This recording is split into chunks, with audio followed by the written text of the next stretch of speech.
Tjenare, jag heter Carlos och jag är en trubadur. Jag spelar gitarr och tycker musik är jättetrevligt. Nu är jag på jakt efter en flicka.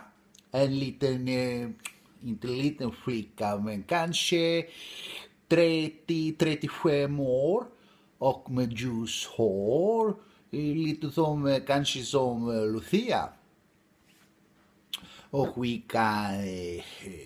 kan träffas, vi kan gå på restaurang och jag kan laga mat också. Det är inte problem. Men nu du ska höra att jag pratar med min kompis Janne. Han sa till mig och det är lätt att träffa flicka. Det är bara att titta på nät.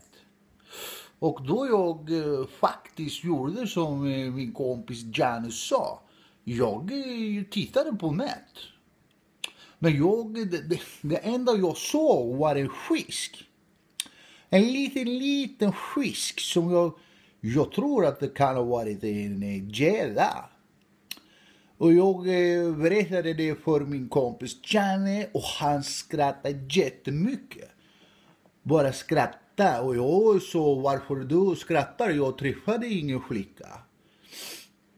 Och då han berättade, Carlos, du skulle inte titta nät, du skulle titta internet. Och då jag också skrattade jättemycket. Det tyckte jag var jättekul. Så jag får fortsätta att leta efter en flicka. Tills vidare, då jag säger adios.